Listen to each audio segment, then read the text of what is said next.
Yan, hindi pwede na po ba tayong tuloy para mag-umpisa na po tayo sa gawain natin sa kanila.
Diyos mapagpalang Ama, Ama namin na sa langit, sa pangalan ng aming Panginoon Hesus, kami po'y lubos na nagpapasalamat na sa umagang itong hindi mo hinayaan na lumipas ang araw at oras na hindi po kami makapaglingkod sa iyong gawain. Salamat po, Ama, sa iyong mayaman at masaganang pagpapalang biyaya at ang kaligtasan na patuloy niyo pong ibinibigay at ipinagkakaloob sa amin. Salamat po, Diyos. Maraming salamat po sa isang linggo ng aming buhay na hindi niyo kami pinabayaan, hindi niyo kami iniwan, bagos patuloy ang kalinga ang pag-aabot niyo po sa amin. Salamat sa iyong pagtitiis sa pagmamahal niyo po sa amin upang kami makasunod lang sa iyong kagustuhan. Salamat po, Ama, sa iyong pagmamahal ng iyong bugtong na anak nang siyang daan na kami narito upang ang oras at panahon na aming nilaan ay magkaroon ng kaluguran at pagpapala sa iyong harapan. Puso kami nagpapakumbaba at humingi ng tawad sa lahat ng aming sala na nagawa sa araw-araw ng aming pamumuhay. Pagpalain mo, O Diyos, ang iyong gawain magsimula sa umpisa hanggang sa matapos. Pagpalain mo ang kabuuang programa ito, ang mga kabataan na kung saan patuloy na ginagamit para sa iyong gawain, lubos mo silang pagpalain. Maging ang iyong lingkod, O Diyos, na maghahatid ng iyong mensahe, patuloy mo siyang pagpalain, patuloy mo yung ilagay sa kanyang puso ang iyong salita upang ipaabot ang mensahe sa aming kalagitnaan. Pagpalayan mo rin, Panginoon, ang mga kapatid namin na hindi nakarating sa iyong gawain. Ano man ang mga kadahilanan, kayo po ang lubos na nakakalam. Siliwan mo po at bakuran niyo po ng iyong banal na dugo ang apat na sulok ng gawain ito. Maging po ang inyong bahay pananambahan, Panginoon, amin po iaalay sa iyo. Tulungan mo rin po kami na maging malakas sa kabila na nangyayari sa mundo ito na aming ginagalawan. Kayo pa rin ang aming Diyos. Kayo pa rin ang sinasambit ng aming labi. Kayo pa rin ang aming Panginoon. Nililigtas niyo kami sa lahat ng salot na kung saan lumaganap sa mundong ito. Magyang kahirapan na kung saan ang daming tao na dumadaing. Dahil po sa walang hanap buhay, bunga po sa nangyayari ng salot na ito. Subalit, Ama, kami ay pinilibiniran mo. Hindi niyo kami pababayaan.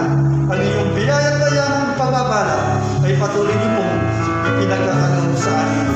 Salamat po, Ama. Papalain mo ang lahat ng aming ginagawa. Ito po ang aming sangot panalangin. Sa matamis at makapangyariang pangalan ng aming Panginoon Hesus, kaming lahat ay magsabi ng Amen. Palakpakan po natin ang Diyos. Ayan. Hallelujah, no? Pagkamat medyo malungkot yung panahon, nandito pa rin yung anak ng Diyos para magpuri sa Kanya. Amen ba? Amen! Alam ko, nakikita ko sa mga anak ko, nakatakan yung mga mas na yan. Kita sa mga mataling na ang saya-saya nyo. Amen ba?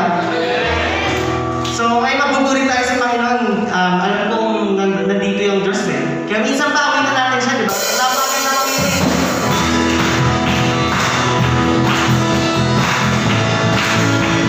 Kapatid, kung kailangan natin malakpak, akali mo ang kamay mo papuri ng Panginoon. Dahil sa mga pagkakas na ginagawa sa ating buhay, malakpak natin.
sa iyong kapangyarihan, Panginoon. Tunay nga po kami, Panginoon. Patuloy kaming maniniwala. Patuloy kaming magpapalain, Panginoon. Patuloy nyo kaming mananiwala sa aming nagagawang magkakasala magulong. Lord, narito po ako ng mga anak sa iyong harapan, Panginoon. Lord, may nilalaman niyo kung ilan naman ang aming puso. Nasa iyong dakilang pangalan.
Tunay nga po, napakasarap magbabad sa presensya ko, Panginoon.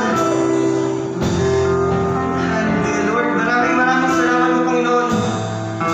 Sa dakilang araw, Panginoon. Lord, maraming salamat, Panginoon, sa binigay mong panahon, Panginoon. Malungkot pa nito, Panginoon. Pero nakikita na nalaman niyo po. Nalaman ng iyong ang mga puso ng bawat isa, Panginoon. Ng iyong mga anak, Panginoon. Na masaya kami nagbuburi sa araw mo, Panginoon. Na naisang itas ang iyong dakilang pangalan. Sapagkat ikaw ang Diyos namin tagapagpagaling, Diyos namin doktor.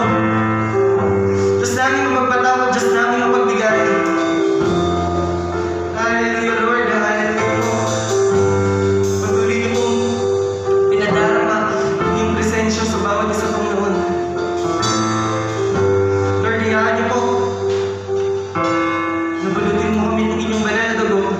At itago niyo po kami sa ilalim ng iyong mga pakpak.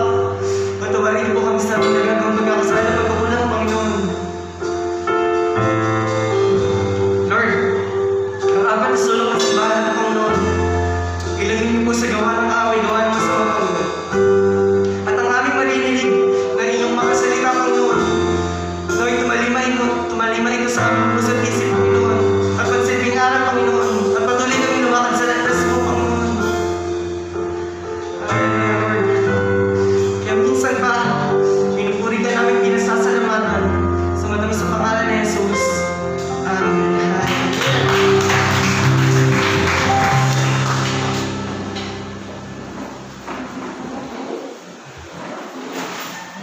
Hallelujah.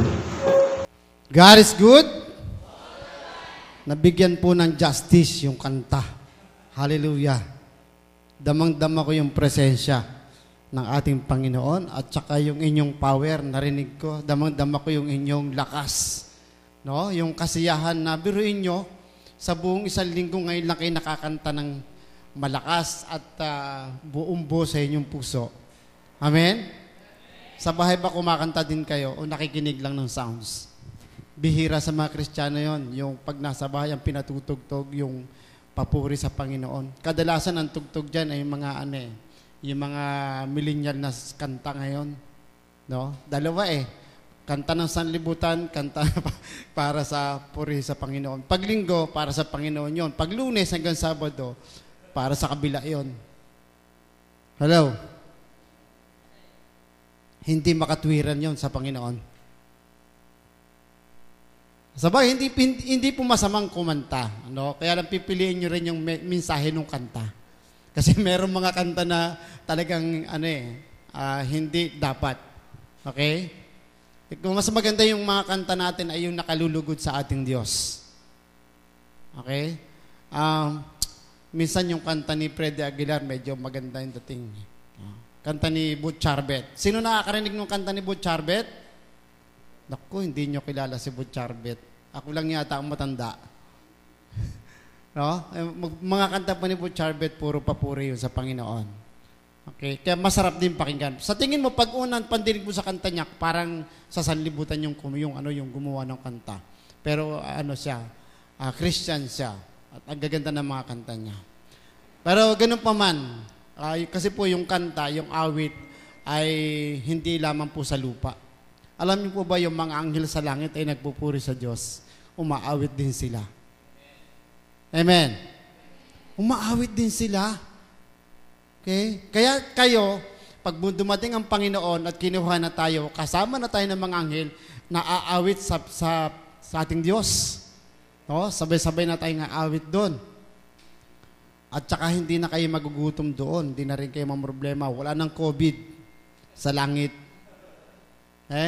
Hindi na kailangan ng vaccine sa langit. Tapos na. Okay? Kaya po, salamat sa inyong napakasayang pagkanta, pagpupuri sa Diyos, na express ng maayos yung ating pagpupuri sa Panginoon. At alam kong tuwan-tuwa ang Diyos. Amen. Tuwan-tuwa ang Diyos. Parang hindi kayo kumbinsido na tuwa ang Panginoon. Okay? Ako naniniwala na tuwa ang Diyos para sa inyo. Okay? Dahil nakita niya yung inyong mga puso. Nakita niya yung laman ng inyong mga isip. No? Na wala kayong ibang iniisip kundi papurihan siya, itaas siya. Amen? Okay, so tayo po'y darako na sa ating pong mensahe ngayong umaga at matatagpuan natin sa aklat ng 1 Peter chapter 4.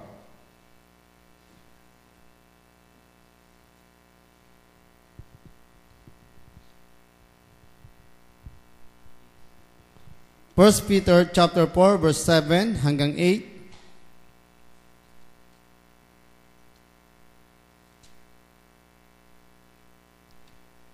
At akin pong babasahin, subaybayan niyo po ako. At meron po tayo sa projector niyan. Malapit na ang wakas ng lahat ng bagay. Kaya't maging mapagtimpi kayo at manatiling malinaw ang pag-iisip upang kayo'y makapanalangin. Higit sa lahat, magmahalan kayo ng tapat, sapagkat ang pagmamahal ay pumapawi ng maraming kasalanan. Huwag maging mabigat sa inyong loob ang pagtanggap sa mga kapatid bilang mabubuting katiwala ng iba't ibang kaloob ng Diyos. Gamitin ninyo sa pakinabangan ng lahat ang katangiang tinanggap ng bawat isa. Kaya ikaw ba'y tagapangaral, ipangaral mo ang salita ng Diyos. Ikaw ba'y tagapaglingkod, gamitin mo sa paglilingkod ang lakas na loob sa iyo ng Diyos upang siya'y papurihan sa lahat ng bagay sa pamagitan ni Jesucristo. Sa Kanya ang kapangyarihan at karangalan magpakailanman. Manalangin po tayo saglit. Purihin ka, Amang Banal, sa umagang ito. Salamat po sa napakagandang awitan. Salamat sa inyong presensya, sa inyong kapangyarihan, sa inyong pag-ibig. Nawa po ngayong umaga ay samahan mo kami, maunawaan namin, madama namin ang iyong pag-ibig. At masunod namin, Panginoon, ang iyong nais habang ikaw po ay hinihintay namin sa iyong muling pagbabalik. Ang lahat ng bagay nito ay sa iyo lamang po namin ipinagpapasalamat sa pangalan ni Jesus. Amen. At ngayon pong umaga, ang ating pong papaksain o ang ibabahagi ko po sa inyo ay pinamagatang pangasiwaang mabuti ang kaloob ng Diyos. Ang dahilan kung bakit dapat nating pangasiwaan ang kaloob na meron tayo, ang dahil doon sa ating unang binasa ay malapit na ang wakas ng lahat ng mga bagay. Okay? Kung ano yung ibinigay sa inyo ng Diyos na kaloob, dapat po ito nating pangasiwaang mabuti. Okay? Kasi po, nalalapit na ang Panginoon. Meron pong dalawang puntos akong nais inyong bigyan ng pansin. Ang una ay sundin ang mga bagay kaugnay ng mabubuting kaloob. Okay. Sundin daw po natin yung mga bagay na kaugnay na mabubuting kaloob. Siyempre, yung mabubuting kaloob nito ay galing sa Diyos. Okay? At hindi yan nagmula sa ating sarili. Ano yung una? Ang sabi dyan, letter A, panatilihin ang pagtitimpi at malinaw na pag-iisip. Ang bawat Kristiyano, bawat anak ng Diyos, dapat ay nananatili sa Kanya yung pagtitimpi, yung pagpipigil. Sapagkat dito makikita na yung kaloob ng pagpipigil ay kailangan magre-reflect. Kasi nga po, binago ka na ng Diyos. Kaya kailangan maging mapagpigil ka na sa iyong sarili. Ang problema, pag nagkasakit tayo ng high blood, nahihirapan tayong magpigil. Kasi pag pinigil natin, baka mamatay tayo. Hello? Pagtitimpi, no? Pagpipigil. At pangalawa ay pagmalinaw na pag-iisip. Meron pa bang Kristiyanong magulo ang pag-iisip? Ang alam kong taong magulo ang pag-iisip ay yung maraming problema at saka yung walang pera. Ang tao daw pag walang pera, puno-puno ng problema, magulo ang kanyang kaisipan. Walang direksyon. Ang tao pag magulo ang kaisipan at walang siyang direksyon sa kanyang buhay, ang ibig lang sabihin nun, wala siyang kaloob ng Diyos para doon. Pero ang mga anak ng Diyos ay merong kaloob No? Binigyan tayo ng power, ng kapangyarihan, ng banal na Espiritu Santo para makapagpigil sa ating mga sarili at para tayo ay maging malinaw yung ating mga pag-iisip. Anong sinasabi doon ng Romans? Yung 7. Basa natin verse 7, malapit na ang wakas ng lahat ng bagay. Kaya't maging mapagtimpi kayo at manatiling malinaw ang inyong pag-iisip upang kayo'y makapanalangin. So, kailangan po pala yun. Kailangan yun, mga kapatid. Kailangan ng malinaw ang pag-iisip. Kailangan na may pagtitimpi para ikaw ay makapanalangin. Paano makapanalangin ang isang tao kung iyong kalooban ay magulo? Kung iyong kaisipan ay magulo? Hindi ka makakapag-pray. Amen? Walang pagpipigil sa sarili pagka ganon. So kaya po, ang kailangan natin ay panatilihin nating malinaw yung ating pag-iisip at tayo ay may pagtitimpi upang tayo makapanalangin. Okay? Ano ang sabi ng Romans 13, 11 hanggang 12? Sabi po dito, gawin ninyo ito dahil ang ninyong panahon na upang gumising kayo. Ang pagliligtas sa atin ay higit ng malapit ngayon kaysa noong tayo ay unang sumampalataya sa Panginoon. Nalalaman natin na mamaalam na ang gabi at malapit ng lumiwanag. Layuan na natin ang lahat ng masamang gawain at italaga natin ang ating sarili sa paggawa ng mabuti. Sa Griego po, ang ibig sabihin niyan, iwaksi natin ang mga gawa ng kadiliman at isuot ang baluti ng kaliwanagan. Yun po ang ibig sabihin niyan sa Griego.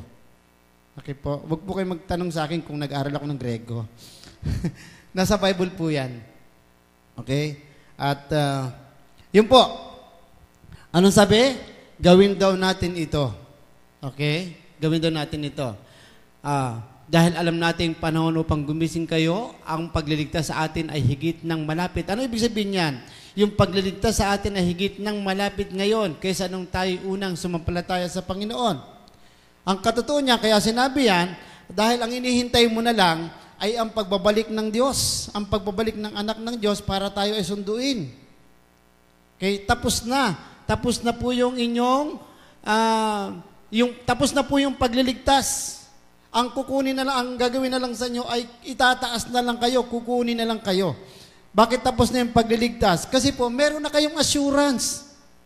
Nasa inyo na yung assurance ng kaligtasan. Mula nung tinanggap nyo si Jesus Christ as a personal Savior, meron na kayong assurance. Tiyak na yung kaligtasan nyo at yung kaligtasan na yon ay hindi mawawala kailanman. Kaya ang mangyayari po ngayon ay hinihintay na lang natin yung pagbabalik ng Panginoon para tayo ay kunin. Pero habang hindi pa siya bumabalik, kailangan natin ang malinaw na pag-iisip at kailangan natin ang pagtitimpi para tayo makapanalangin at humingi tayo ng pag-iingat sa Diyos sa ating sarili. Tulungan niya tayo maging matatag sa pananampalataya habang hinihintay natin siya. Okay? At ang isa pa, makapanalangin tayo sa Lord na humiling tayo, Panginoon, habang nandito ako sa libutan ito, gamitin mo ako na makapagbahagi ng iyong salita para doon sa mga hindi sumasampalataya at makilala ka rin nila bilang Panginoon at tagapagligtas.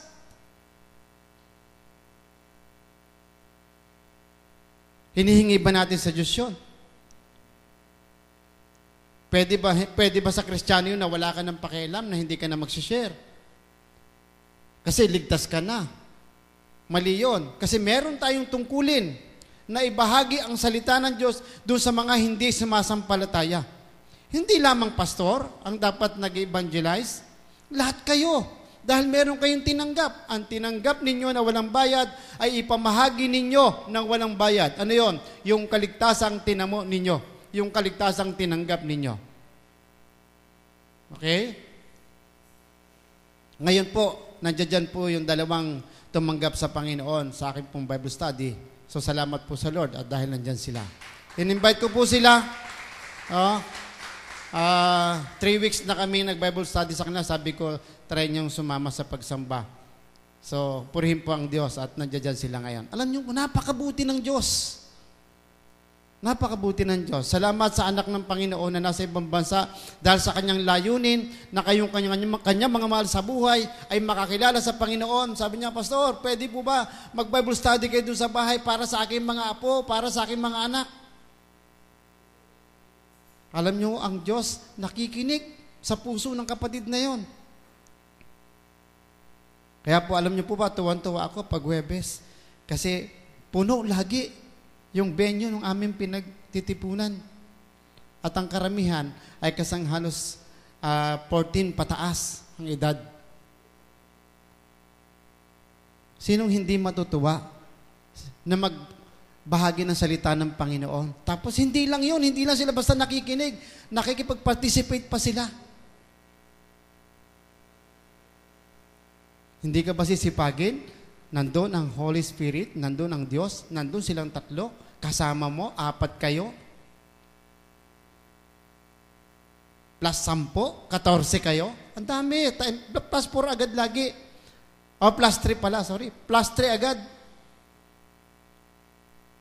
Ay lalo na kung kayong lahat ay magpapagamit sa Panginoon. Okay? Meron na pa ako nakita dyan na later on ay gagamitin ng Diyos. Ako po'y nananalangin sa Lord na patuloy niya tayong bigyan ng lakas ng loob. Linaw ng pag-iisip. No? Tamang kaisipan. Para po magamit tayo ng Diyos. Okay? Pangalawa. Ang pangalawa po ay panatilihin ang pagmamahalan dahil ito ang papawi ng kasalanan. Anong ibig sabihin papawi ng kasalanan? Samantalang tinubos na ni Kristo. Ang ibig sabihin niyan, mga kapatid, kung merong nagkasala sa iyo, dahil mahal mo siya, mapapatawad mo siya. Wala na yung kasalanan niya sa iyo. Okay? Iba po yung kasalanan na binayaran ng ating Panginoon Kristo. Ibig sabihin diyan, yung tinuko diyan, pag may nagkasala sa iyo, dahil mahal mo siya, mapapatawad mo siya, wala na yung kasalanan mo. Dahil pinatawad ka na niya. Okay? Basa tayo. Verse 8, higit sa lahat, magmahalan kayo ng tapat. Nawala kapatid. Okay, higit sa lahat, magmahalan kayo ng tapat sapagkat ang pagmamahal ay pumapawi ng maraming kasalanan. Okay? Pumapawi, ibig sabihin, nag-aalis, naglilinis. Nagalit sa iyo ang buong pamilya mo. Pero dahil sa mahal mo sila, pinatawad mo sila. Okay?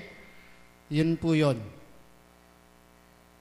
Iba po yung pagmamahal ng Diyos, ha? Yung pagmamahal ng Diyos na tayo tinubos sa ating kasalanan.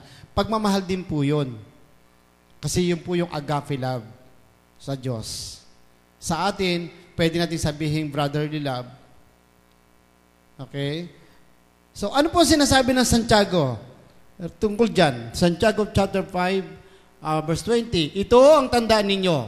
Sino man makapagbabalik ng isang makasalanan mula sa kanyang maling pamumuhay ay naliligtas ng isang kaluluwa sa kamatayan at nagpapawi ng maraming kasalanan. Ulitin ko po, yung basa. Ito ang tandaan ninyo. Sino man makapagpapabalik sa isang makasalanan mula sa kanyang maling pamumuhay. Okay, putulin natin. Bakit hindi nyo makikita dyan yung pagpawi ng yung pagmamahal? Wala, no? Wala. Pero dahil mahal mo siya, ang gagawin mo, itong tanyo, sino mang makapagpapabalik, ibig sabihin, kung mahal mo ang isang tao, magagawa mong mapapanumbalik siya, mahal mo siya, sa isang makasalanan ay muli kanyang mula sa kanyang maling pamumuhay ay maliligtas siya ng isang kaluluwa sa kamatayan at mapawi ng isang maraming kasalanan. Kung mahal mo yung kaibigan mo, mahal mo yung classmate mo, mahal mo yung kasama mo sa trabaho mo, kailangan mo siyang bahagihan ng salita ng Diyos. Mahal mo siya, di ba? Mahal mo yung kaibigan mo, mahal mo yung kasama mo sa trabaho mo, mahal mo yung girlfriend mo, mahal mo yung boyfriend mo, bahagihan mo ng salita ng Panginoon, dali mo siya sa Panginoon. Ito ang mangyayari sa'yo. Dahil sa pag-ibig. Kaya nga, di ba, dahil sa pag-ibig ng Diyos, marami ang naligtas.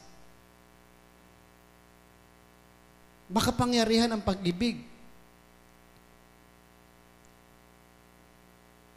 Meron pa pong isang talata dyan na hindi naisulat.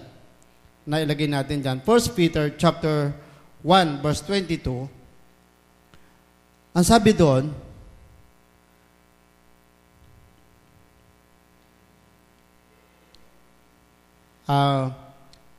First Peter 1:22, ang sabi po dito, hindi siya gumagawa ng anumang, verse 2 pala, chapter 2 pala yung binasa ko. 1:22. Ngayong malinis na kayo, dahil sa inyong pagsunod sa katotohanan, ano ba't naghahari sa inyo ang tapat na pag-ibigan bilang magkapatid, naway maging maalab at taos puso ang inyong pagmamahalan. Kung makapangyarihan po yung pag-ibig, inuutusan tayo. No? Inuutusan tayo ng salita ng Diyos na mahalin natin, no? Ang ating kapwa. Ano man siya, ano mang uri ng pagkatao niya. Dahil yun lang ang susi para na mapatawad natin ang isang tao. Love. Di ba sabi ng Bible, love one another? Yung mga taong hindi marunong magmahal, ang kanilang puso ay pusong bato, hindi pusong laman. Okay, hindi po yung kanta.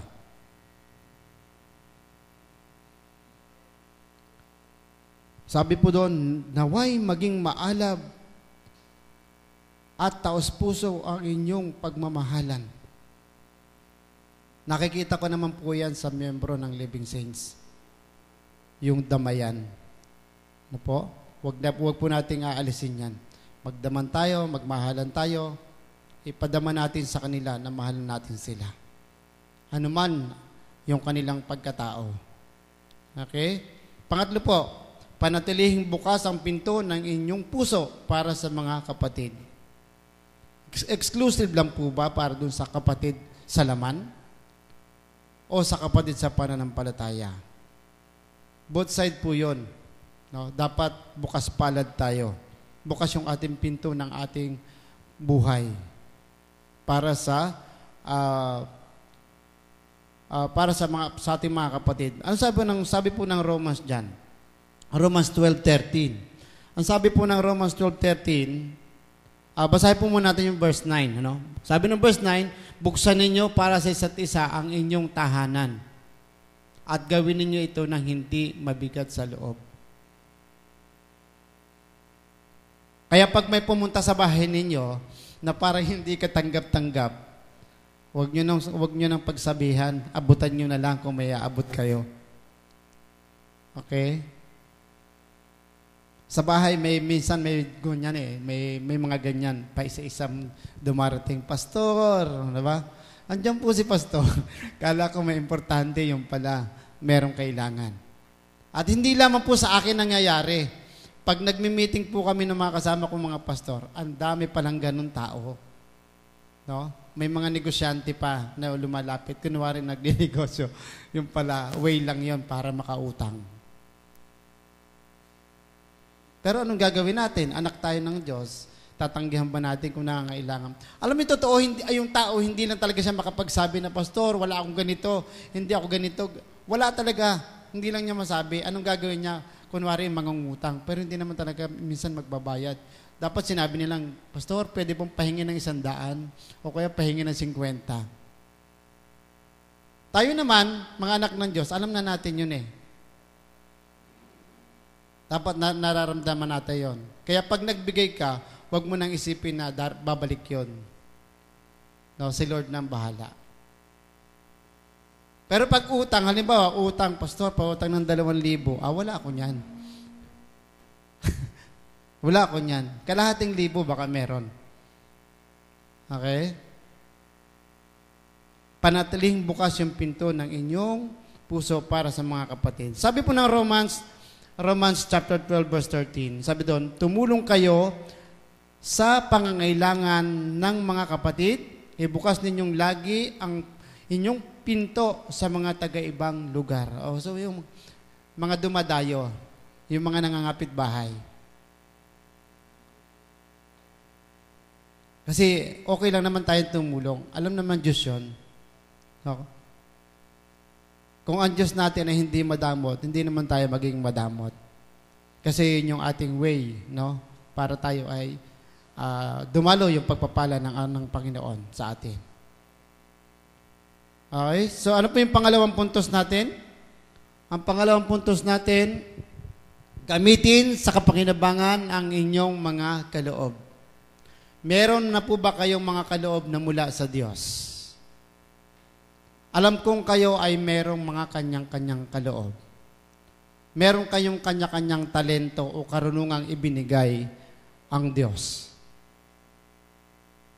Pero hindi natin nagagamit. Ang nagagamit lang ninyo ay yung kaloob para sa ikabubuhay ninyo. Pero yung kaloob para sa gawain ng Diyos, hindi nyo nagagawa. Bakit? May humahadlang. May pumipigil. Okay? Alam nyo, na kahit anong pagsisikap natin, kahit na anong gusto nating marating, iiwanan nyo pa rin yan. Maiiwan yan. Okay? Hindi ko po sinasabing masamang magpayaman o masamang yumaman. Pero mas maganda yung yumaman ka, kasama mo si Lord. Kasama si Lord sa inyong programa. Kasama si Lord sa inyong plano. Okay? Mas maganda yon. Na ikaw ay pinagpala ng Diyos, naglilingkod ka sa Kanya, at ikaw naman ay nagtatrabaho para sa iyong sarili. Mahirap ba yon? Hindi mahirap yon. Kasi meron kang division, meron kang planning, no? Eh kung yung mga ibang bagay nga nagagawa mo, hindi kasama sa plano. Eh dalawa lang yung plano mong maganda eh. Unang plano, magtatrabaho ako para sa future ng pamilya ko. O pangalawa, maglilingkod ako sa Lord para sa future ng pamilya ko, sa buhay na walang hanggan. At sa sarili ko. Pwede pa pangatlo.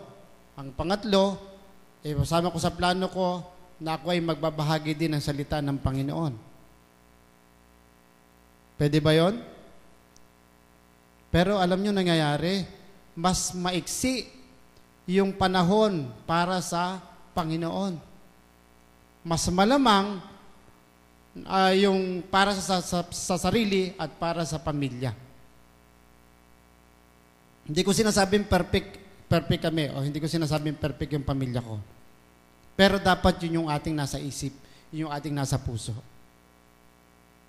Na huwag nating ihiwalay, no? Ihiwalay ang Diyos sa ating buhay. Kaya yung inyong mga talento, ipagamit nyo na sa Panginoon. Anong sabi dyan? Kung tinawag ka sa pangangaral, ipangaral mo ang salita ng Diyos. Imposible na hindi kayo marunong magsalita. At imposible na hindi ninyo maintindihan ang salita ng Diyos na nakasulat sa Biblia sa salitang Tagalog. Hindi naman English, hindi naman Bisaya, Tagalog. Okay. Ang sabi ng Bible, magmahalan kayo sa isa't isa. Sapagkat gayon na lamang ang pag-ibig ng Diyos sa sanlibutan. Ibinigay niya ang kanyang bugtong na anak upang ang sino mang sa kanya sumampalataya ay hindi mapahamak kundi magkaroon ng buhay na walang hanggan. Mahirap bang ipaliwanag yon? Mahirap bang i-explain yon? Alam niyo po ba, sa Bible study ko, merong isang kabataan na pinag-recite ko ng verses na yon at tinanong ko anong ibig sabihin. Na-explain niya. Bago lang sa Bible study yung batang yon, pero nung tinanong ko siya, nasabi niya yung gusto kong marinig. Kasi pastor, mahal tayo ng Diyos. Kaya mahal tayo ng Diyos kasi makasalanan tayo. At dahil makasalanan tayo, ayaw niyang mapunta tayo sa impyerno.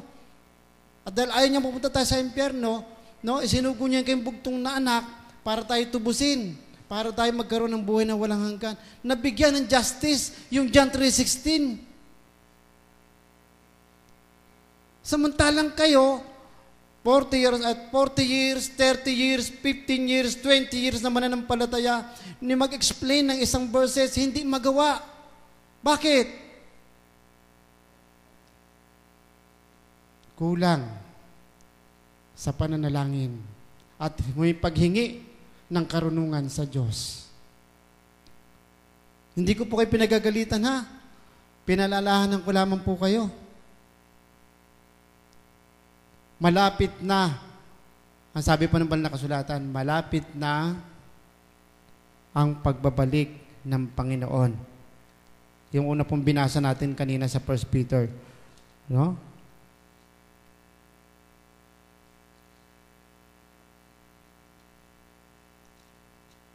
Kaya wag na po tayong patumpik-tumpik.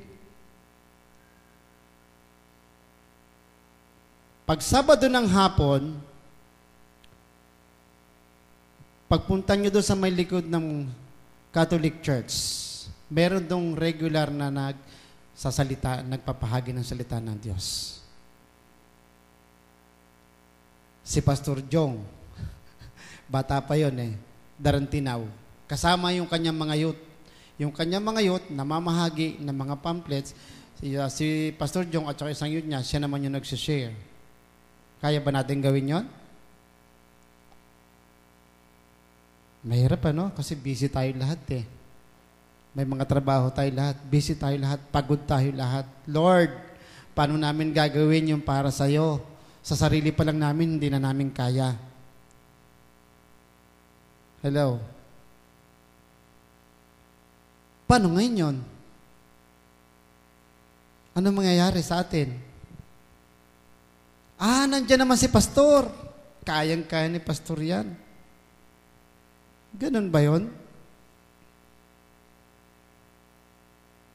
Ang sabi ng ating pinag-aaralan, gamitin natin yung kaloob na ibinigay ng Diyos sa atin. No? Pangasiwaan. No?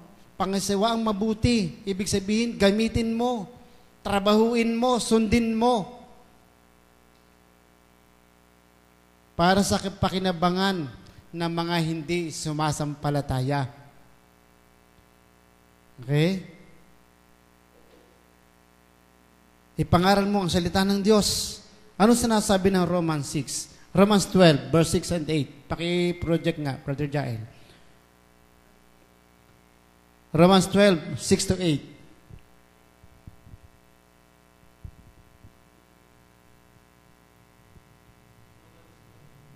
12, verse 6 hanggang 8.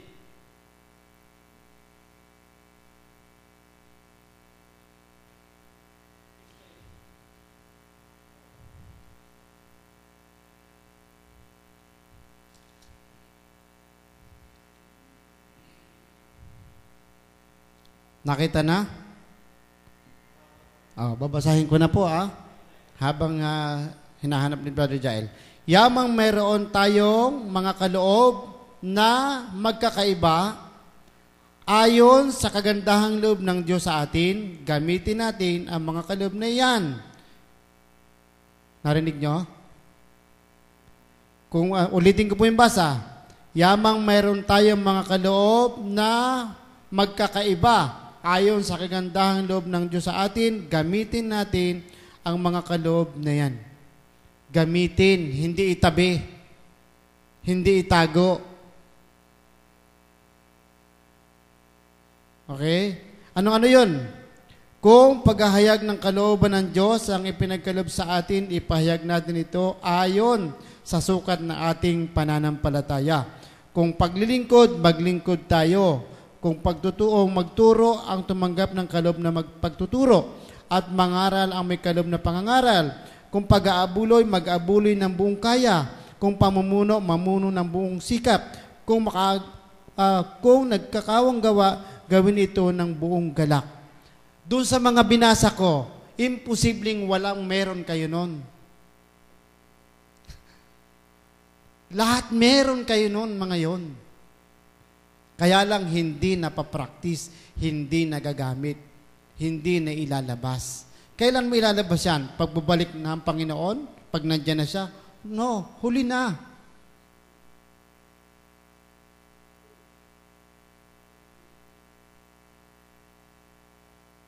Oh, eto na pala. Kung paglilingkod ang ating kaloob, maglingkod tayo. Magturo ang tumanggap ng kaloob ng pagtuturo. Magpalakas ng loob ang may kaloob ng pagpapalakas ng loob. Kaya kung meron kanyong nakikita nyo para nagbabackslide, palakasin ninyo yung loob niya. Hikayatin ninyo. Sabihin nyo, mahal ka ng Diyos, kapatid. Nakakalimutan mo mag-pray sa Kanya. Sama-sama tayo manalangin. Pag-pray natin problema mo. Ano bang problema mo? Pera? Wala ako niyan. Pero ipag-pray kita. Okay? Kung pagbibigay ang inyong kaloob, magbigay kayo ng buong puso. Kung pamumuno naman, mamuno kayo ng buong pagsikap. Kung pagpakawang gawa ang inyong kaloob, gawin ninyo iyan ng buong galak. Okay, lahat ng bagay na kaloob sa inyo, pag ginawa nyo, dapat masaya kayo. Mahirap naman yung napipilitan. Anak, maghugas ka ng plato. Yung pala nagdadabog na. Pero sumusunod naman. Kaya lang nagdadabog. Ako na naman. O, di ba? Sabi ng Lord, sabi ng banal na kasulatan, gawin ninyo yan ng buong galak. Di ba masarap magtrabaho pag masaya? Oh.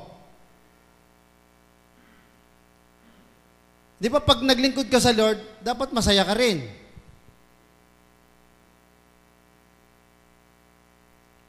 Hindi naman palaging masaya, may pag-iyak din. Kasi daranas ka ng mga trials, mga pagsubok. Pero ang bunga noon, bunga ng kalungkutan na yon, bunga ng kalungkutan, bunga ng kapighatian, ang bunga noon ay magiging kagalakan. Bakit? Kasi napagtagumpayan mo siya. Ang mahalaga, gumagawa ka sa ubasan ng Diyos. Sinusunod mo o ginagawa mo yung mga kaloob ng Diyos na ibinigay sa iyo. Maliwanag po ba? Yung last, letter B. Kung tinawag ka sa paglilingkod, gamitin mo sa paglilingkod ang lakas ng loob sa iyo ng Diyos. Nakaloob sa iyo ng Diyos. Okay? Kung tinawag ka sa paglilingkod, gamitin mo sa paglilingkod ang lakas na kaloob sa iyo ng Diyos. Siguro kung buhay pa ito mga apostol na ito, tsaka si Pablo, baka palagay ko pagagalitan tayo eh. Sabing sundin mo eh, gamitin mo, tapos nakahinto ka dyan.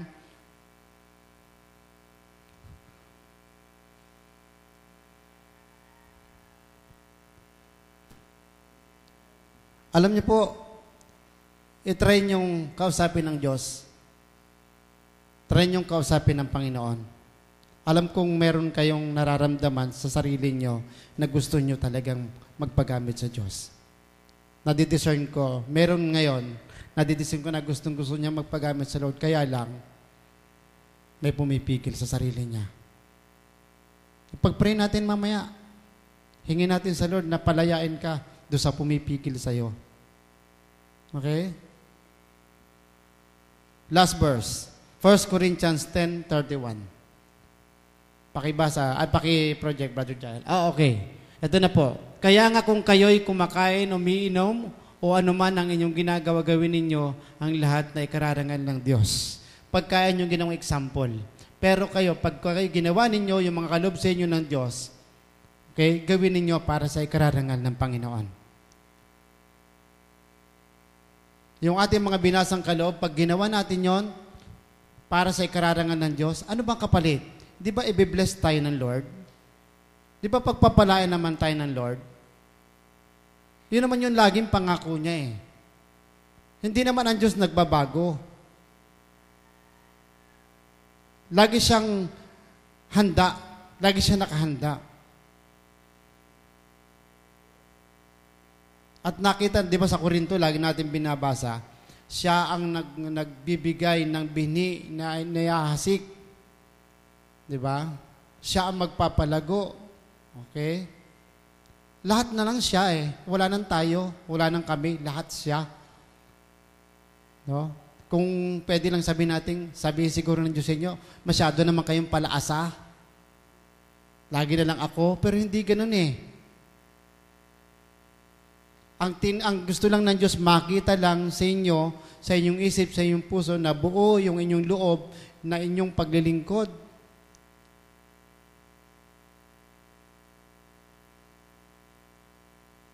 Na dapat yung paghahari ng Diyos, yung kaloob niya sa atin, ay ginagamit natin. Ano ba ang sinasabi ng Bible? Ng Matthew 6:33. Di ba sabi doon, seek ye first the kingdom of God and His righteousness, and all these things shall be added unto you. Oh, bibigay naman pala yung lahat ng mga bagay eh. Bakit natatakot tayong maglingkod? Natakot tayong magpagamit sa Lord?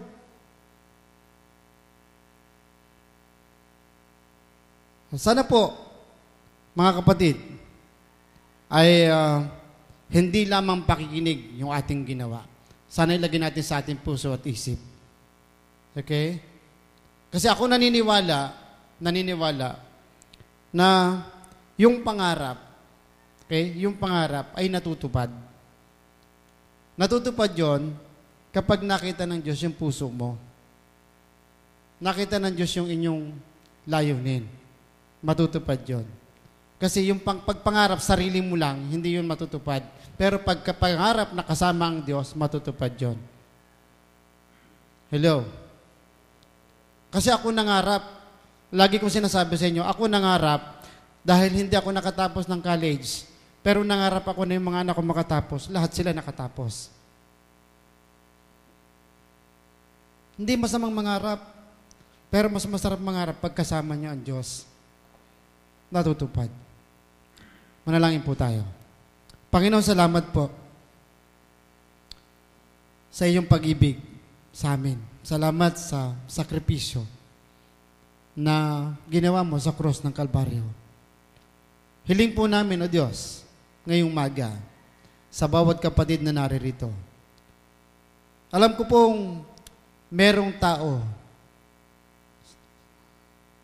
sa lugar na ito na nagnanais sumunod sa inyo. Nagnanais magpagamit sa inyo. Panginoon, alisin mo po yung tinik na nakapasak sa kanyang dibdib. Yung bigat ng problema, Panginoon. Upang magamit mo siya sa iyong ministry. Bata o matanda.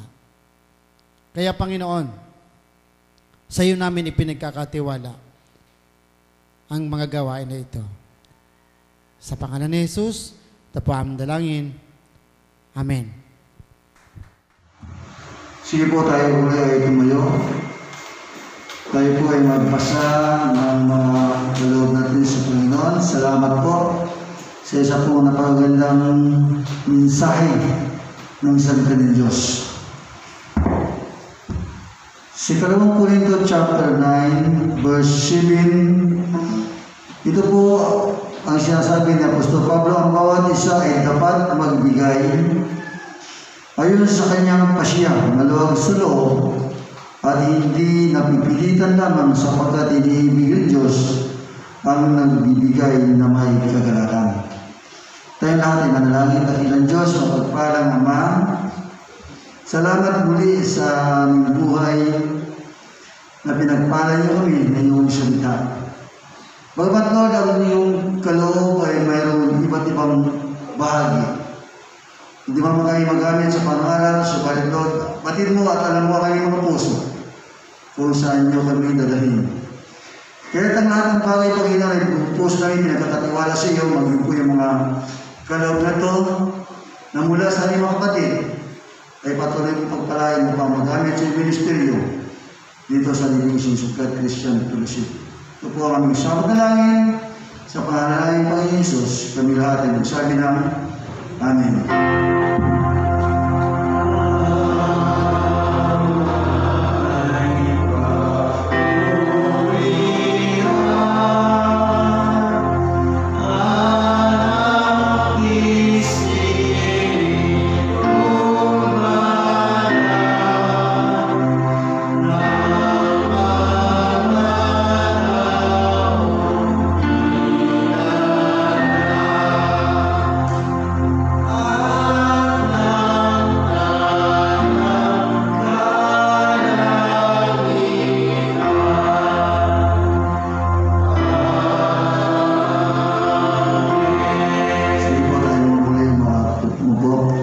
Tuloy-tuloy pa rin po yung ating gawain tuwing Sunday.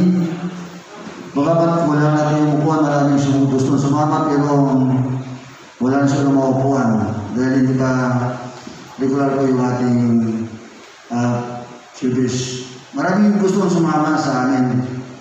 Subalit, sabi ko nga, hindi pa kayo pwede dahil sa amin pa lang puno na kayo. Puno na kami doon. Basta wala tayong meeting, wala tayong announcement. Sa Sunday na lang. So, ganun po yun. Yung ating pong gawain, every Sunday. Dahil lahat po ay tumayo sa ating huling pagtatapos sa gawain po ng Panginoon.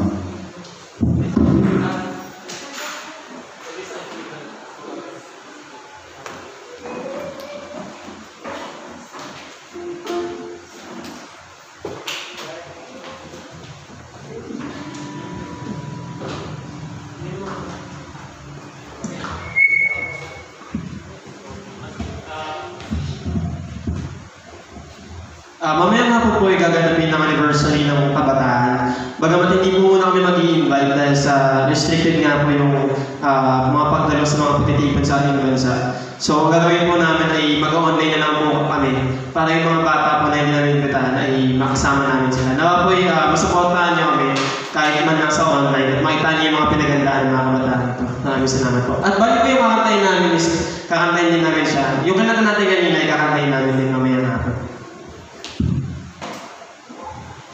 Para po sa awitin po natin this idea.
dumako sa atin pong pananalangin.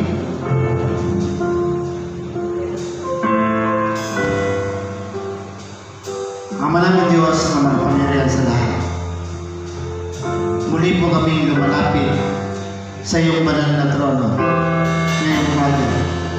Salamat po sa bawat kaluluwa na naririto sa bahay na namin ng ito. At sama-sama namin itinaas at dinakila ang iyong manhanggang pangalan. Salamat po sa iyong kabutihan.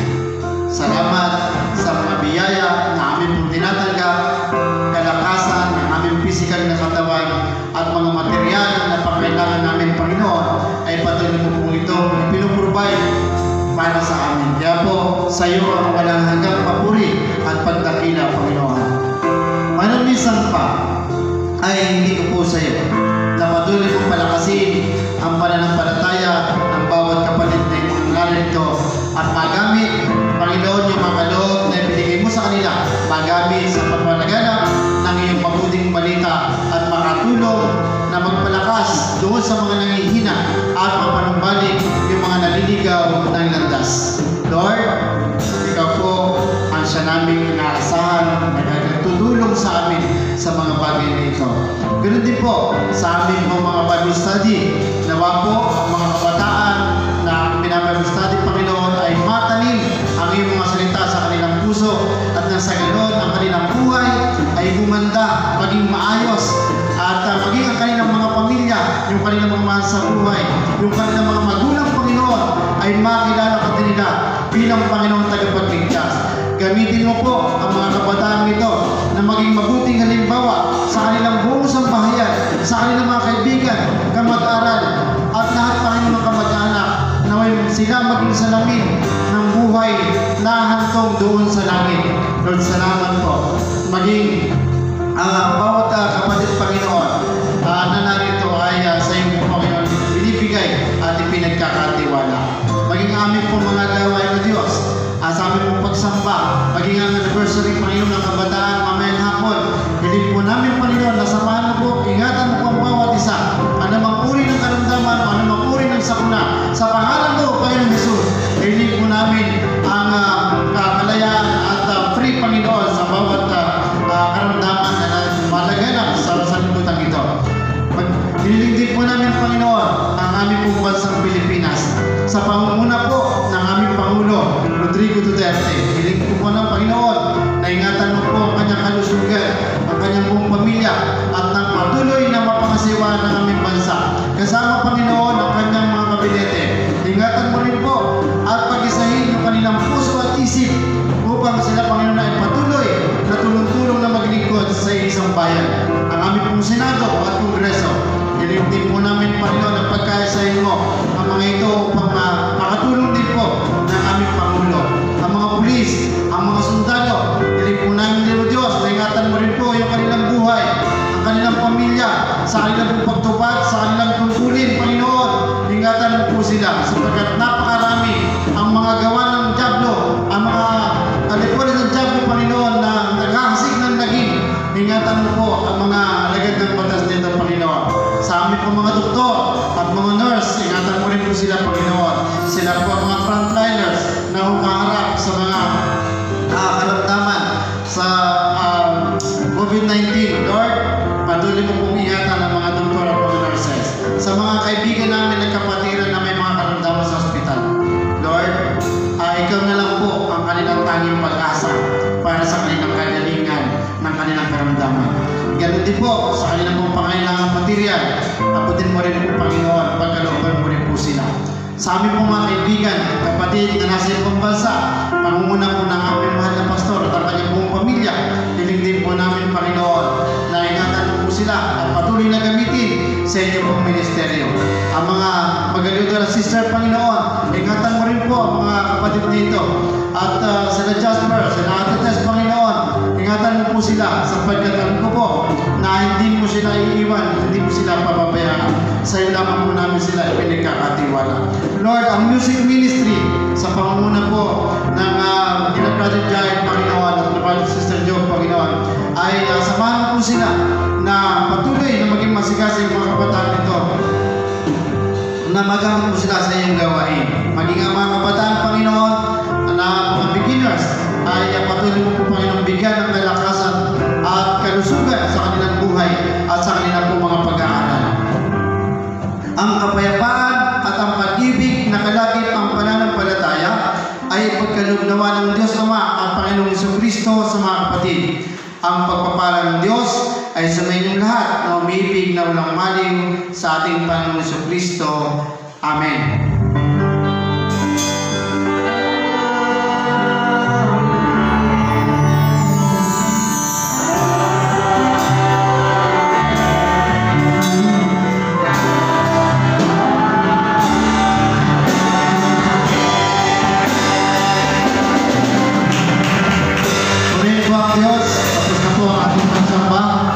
Welcome po kayong lahat muli sa ating mga bisita at good luck po sa anniversary ng kabataan mamaya.